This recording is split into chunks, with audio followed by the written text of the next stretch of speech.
dawooyin baa lagu shubay indhuhu yar ilmeeyeen iyadoo wax arka soo caadiya dhakhtar baan geeyey goorma 5 bilood bay jirtay raba maanta arrin qiira leh runtii xaqiiqatan qiira ummadda Soomaaliyeed kule inaan ka hadlo arrintaasi waa arrintii shalay ilaa xalay social media haysatay gabadhan yarta ah ee indhaheedii nin dhakhtar sheeganaya intuu daawo kaga shubay hal ilna dhulka ay markiiba ku soo dhacday ay ka soo booday hal ilna intay xuub noqotay ay gudhay oo god noqotay hadda meeshii bal gabadhan daawada nimayo wata ili way ka soo dhacday ishii kalena way qaraxday markay qaraxday xuub bay noqotay xuub markay noqotay halkeedii bay ku noqotay gabadhan yaa sidaa u galay nin sheeganaya inuu aqoon leeyahay oo farmashi furtay oo dhakhtar furtay baa loo geeyey gabadha yar ee agoonta hooyadeed u geysay si inoo sheegaysa agoonta ah ayay hooyadeed u geysay si uu ugu daaweeyo oo indhahan xanuunaya bal uu wax u dhakhtar weeyaana u daaweeyo muxuu sameeyey wuxuu soo qaatay daawo wuxuu uga shubay indhaha labadii indhood buu uga shubay gabadhii yarayd daawadu ma daawo dhacday bay ahayd oo sun noqotay ila daawadu markay timekeedii dhammaado sun bay noqonaysaa markay dhacday way dhacday marka lagu leeyahay sun bay noqonaysaa markii hore ayna dhicin faa'iiday lahayd markay dhacdana sun bay noqonaysaa waxalaysa ayay noqonaysaa daawadu u talagelin indhaha oo chemical oo indhaha markay qabataba dilaysa indhihii soo tuuraysa indhihii allahu aclam mid ay ahayd ma awoodii loogu talagalay inay indhaha loogu shubo ayuu ka badiyey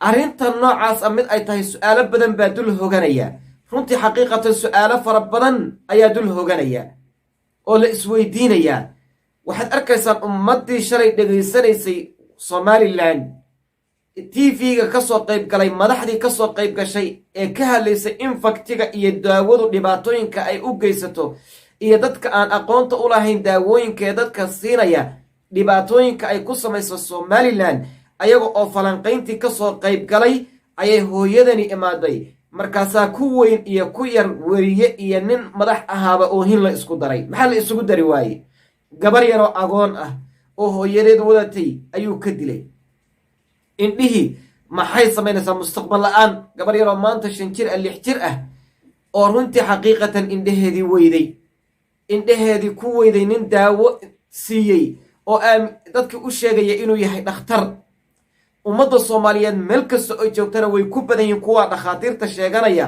ayagoon cilmigeedii soo baranin ayadoon aqoonteedii lahayn ee ummad badan ku galaaftay in aan la og yahay iyo in aan la ogeynba meeqa daawooyin intii loo soo qaday daawooyinka ayagoo cunaya dhimatay oo loo maleeyo inay ummadki ilaahay uu haleelay laakiin laga yaabo inay sababsadeen daawooyinka laana dadkeeniina waxay aamineen meeshu hadduu dhakhtarba wax kuu soo qoro farmashi dhex jooga bas saasay ba aaminsan yihiin Soomaalidu laakiin ma aha xaqiiqadu sidaa ummadan Soomaaliyeed dawlad la'aan baa ku dhacday waxaa ku dhacday waa ummad aqoonteedu hooseyso oo waxbarashadeedii markay dawladeedii burburtay waxbarashadeediina way la burburtay cunadii waxaa la gadayaa cunooyin dhacay ayaa maalin walba Soomaaliya badaheeda iyo meelaha Soomaalida la dhahaa oo idaacadaha aan ka dhageysana oo wararka warbaahinada aan ka dhageysana in la leeyahay cunno dhacday baa la qabtay rag baa soo dhoofinaya cunno dhacday oo wadamadoodii ka dhacday ayay rag intay lacag ka bixiyaan marka ayaga u jaban ayay waxay u soo dhoofinayaan wadankii laana wadankan cid dheydka fiirisa ma jirto raashinka markay gadanayaan hooyooyinku ama aabayaashu u gadayaan reerkooda ma fiiriyaan dheydka ay leeyahay dheydkiisa ma fiiriyo u fiirsada hadda dadka aan dhex joogno dadkan hadda aynu dhex joogno caalamka shay ma gataan cabitaanka ay gadanayaan xataa waxay fiiriyaan expire dheydkiisa ayay fiiriyaan miyuu dhacay goormuu dhici doonaa ayay fiiriyaan annaga laakiin waxaa ma nihin annaga maxaan samaynaa annaga waan iska qaadanaa daawada waan iska qaadanaa dhakhtar baaba noo qoray taa waxaan isku halaynaynaba nin dhakhtar ahoon aaminsannahay oo aqoon-yahanaaban aaminsannahay inuu meesha dhex fadhiyo laakiin u fiirsada idinku farmashiyada oo dhan dadka daawooyinka gada inta badan aqoon ma leh dad soo akhristay ma aha ee Soomaalida ah xataa magaalooyinka iyo wadamada waaweyn aqoonta leh ay dhex joogaan farmashiyada ay Soomaalidu joogaan fiiriya waxaa laga yaabaa inuuna garanaynin xataa kayfiye wax loo qoro, inuuna garanaynin waxa meeshan ku qoran inuu aqriyo xataa inuuna garanaynin. keli a magacyadeedu bartay. daawada gaaska iisoo qabo, hoo waa tani yuu ku leeyahay. daawada oo dhagaha goojooyinka lagu shubo iisoo qabo, waa tan wuu bartay. midda indhaha wuu bartay, ta dhabarka wuu bartay, magacyadoodii buu bartay bes. haddii loo tilmaamo unbuu leeyahay wuu soo qabanaya, leana waa dukaan raashin lagu gadayo oo kale weeye. laakiin dhaydkeedii, waxtarkeedii, xataa u fiirsada daawooyinka aad ka qaadato farmashiyada soomaalida kuguma qorayaan inta aad isticmaalayso, kuguma qorayaan. meeqa daawood adiga i dhegaysanaya, hooyada i dhegaysanaysa, aabbaha i dhegaysanaya, walaasha i dhegaysanaya, walaalka i dhegaysanayow, meeqa daawo ayaa dhakhaatiir farmashiyo soomaaliyeed ka qaadatay oo laguu qorin oo laguu sheegin inta aad isticmaalkeeda ka samayn, oo laga yaabo hal xaba in isticmaalkeeda loogu talagalay, laakiin adigu inaad liqdaa laga yaabaa 2 xabo. 2dii xabo ma cudur bay kugu noqonayaan marka aad liqday, mise daaway kugu noqonayaan? cudur bay kugu noqonayaan. haddayna naftaadii dilin, cudurkiibay kugu badinayaan. sababta keenaysa maxay tahay? waxaa keenaysa ilowsho ay iloobeen ma ahee aqoon xumi baa keenaysa. aqoon xumiduna waa middaa keentay hooyada gabadheedii intay agoonta, gabadha yara agoonta intay keentay oo nin dhakhtara u keentay, dawooyin intuu indhaha uga buuxiyey, indhihii midina inay bannaanka ku soo dhacday, midina ay ku gudhay gabadhii.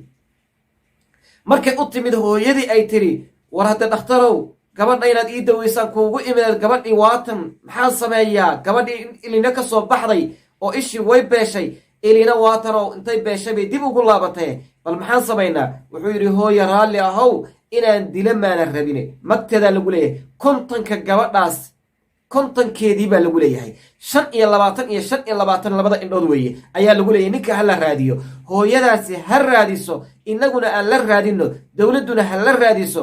hadduu isagii nool yahay waa la gartay, ha la soo qabto. ciqaabta dowladdu ay marinaysana waa gooni, ileen dadkiibuu laynayaa. meeqo kale oo u dilay baa jirta qofkaasi, shaki ma jiro inuu dad badan oo kala dilay. dowladdu ha la xisaabtanto. midda kale, magti gabadha oo 50keedii ah looga qaado. 50keedii wey, 50keedii 25 halaad iyo 25 halaad, 50keedii iyadoo nool ha looga qaado. noloshaasi waxba ma tarayso. 2dii indhood ee qaaliga ahay ee adduunkeeda ku raaxaysan lahayd, wax ku baran lahaydee ku arki lahayd adduunkeeda ayuu ka qaaday. ha looga qaado magteeda, hana la ciqaabo. dowladuhuna intay baadhitaan ku sameeyaan kuwa noocaas oo kale ah, intii baadhitaan lagu sameeyo, runtii ha la qabto, hana laga qaado, ganaaxna ha laga qaado. ummad baaritaan ah lagu sameeyo, ummad badan oo isaa ku dileen baa jirtee, ummadda baaritaan ah lagu sameeyo. waa tala aan soo jeedinay way arrinta noocaas. si kalena waan idinku darayaa, nimanka cilaajyada samaysta ayagana ee cilaajyada daawooyinka ku siiya dadka, intaasoo daaway bixiyaan, ayagana baaritaan ha lagu sameeyo, oo dowladuhu meel kasta ay joogaan baaritaan ha ku sameeyaan. meeqa meelood bay ku dileen, diintaa lagu aaminaa. laakiin qur'aan hadday dadka ku aqrinayaan, alxamdu lilaahi rabbi alcaalamiin, taxliil hadday u tufayaan, alxamdu lilahi rabbi alcaalamiin. dhibku halkaa ma aha. dhibku waxa weeya daawooyin bay dadkii siiyaan, geeday ka buuxiyaan. dadka meeqee calooshu qaraxday oo intuu wadaad uu siiyey ma garanaysaaye daawo intuu siiyey geed iyo wax isugu daray ay calooshii qaraxday. meeqay maaragtay dareenkii ka tegay, meeqa u dhimatay oo kow tiri. ayagana baaritaan ha lagu sameeya. nimankaasi xaddii ay loogu talagelay cilaajka ayay ka gudbeen, oo qur'aan iyo taxliil iyo daaweyn qur'aan ah. waxay u gudbeen geeda bixin iyo daawo bixin iyo kiniin bixin, sharoobooyin, kiniinno ayay bixinayaan, ayna garanaynin oo soo aqrisanin, oyna maanta kuu sheegi karin, oo uun dadka lagu gurayo. hal kiniin baad arki, hal geed baad arki oo 10 hooyo oo u timid ay ku daaweynayaan. say u dhaci kartaa farmashiyadu hadda hal daawo oo 5 qof oo isku mar u timid ay siiyaan oo xanuuno kala duwan qabaa? ma jirto. ayaguna maxay waxaan ay hayaan xaggay ku arkeen? marka waxaan leenahay baaritaan ha lagu sameeyo, ummadda badbaadinteeda. daawooyinka iyo waxa lagu dilaya iyo cuntada expire date-ka ah, ama daawooyinka expire date-ka ah, ama limitedkii loogu talagalay wax aan la garanaynin, ummad badan bay galaafatay. ummadda ha la badbaadiyo. madax iyo dowlada iyo hadda imaaday oo waddankii waa isbedelayaa. waa in dadka lala xisaabtamo ayaan dadka ka codsanaynaa. hooyadaana ha la garab galo, ummadda soomaaliyeed ha u istaagto, xaqeediina dowladdu ha la raadiso, ummadduna ha la raadiso. kontonkeedii ha looga qaado ciqaabtiisa u mudan yahay ha la mariyo oo tacsiir u noqonaysa